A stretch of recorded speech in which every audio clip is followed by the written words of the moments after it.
traction control.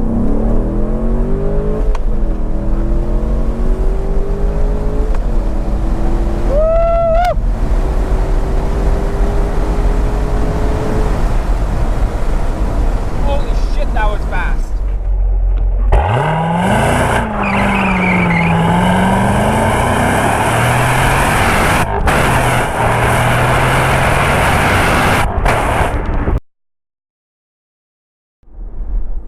What's going on, fellow redliners? We're in the Corvette C7, and today I'm going to go over the top 5 things I absolutely love about this car.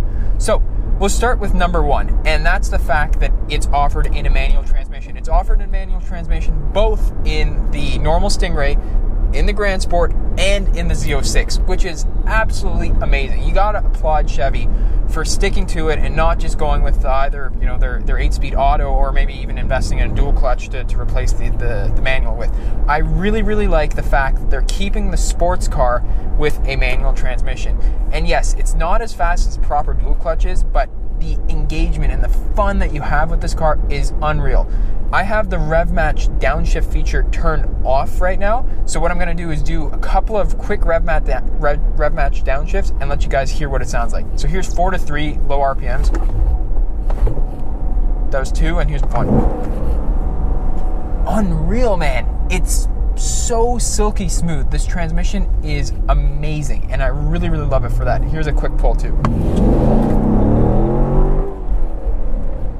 All right, so moving on to the second thing I love about this car, and it's staying with the transmission feature. Now, this is the feature to turn on and turn off auto rev match. So you do so with the 2 paddles on the steering wheel. So if you guys don't know, these paddles are actually the same ones that are used in the 8-speed auto that they just kind of recycle and make it cheaper, and use this to integrate whether you want to turn rev matching on, like auto rev matching on, or turn auto rev matching off, and that's done through this paddle. So right now I just turned it on, so let's take a look at what it's like. So here's 4th gear. You don't have to blip the throttle at all. You got to do, clutch in, shift in the next gear, and you're good to go. So I'm just going to get some speed here, and you know, simple as that. So look at this. Oh, sorry. Shit. I'm so used to doing it myself, I did it myself there. I can't. I won't do it here. That's it. 3, and go to 4, and then downshift to 3. I didn't even get it into gear, but it rev matched it. It's so good. It never misses it. It's amazing. I really love that feature about this car. And boys, sorry for the extra wind noise on this pull, but I had to take the Targa roof off. Here we go.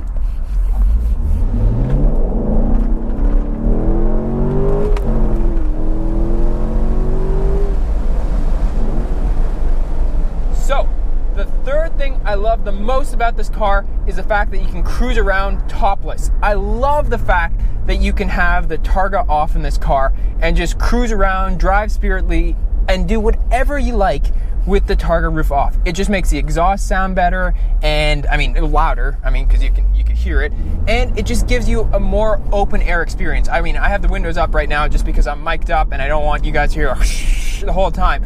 But with the windows down and the Targa roof off, this car is incredible. And moving right along to the 4th thing I love about this car, and that's the fact that it's extremely tail happy. But what I really love most about this car is that you can actually know when the back end is about to step out.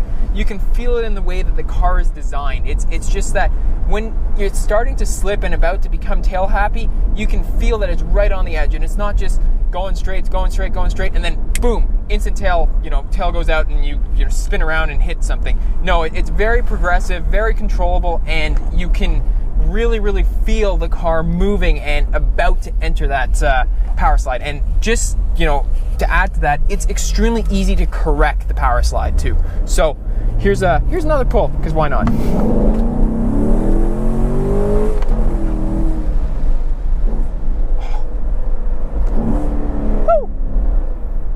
And finally, the fifth thing I absolutely love about this car has to be the driving modes. I really, really like how much the car actually is transformed going from one mode to another. Like, for example, if we take it off track mode and put it in sport mode, you can hear the exhaust dial down a little bit. The throttle response becomes, less instant, less sharp, and, everything just feels different. The steering feels different. Everything feels really, really different.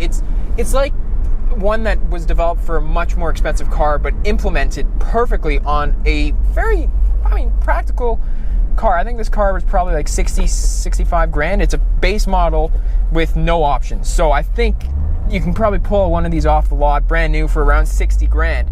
And the fact that you have such an advanced, first of all, traction management system, and then the different modes makes this car a perfect buy for someone who wants to experience a car with three really distinct personalities. The snow and ice mode is kind of the same thing as whatever the lowest mode is, your eco mode. It doesn't really make a difference. I guess it just maybe cuts wheel slip even more, but whatever. Three really distinct modes is what I'm trying to say, and I absolutely love that about this car. And guys, a final pull as I'm saying goodbye. Traction control.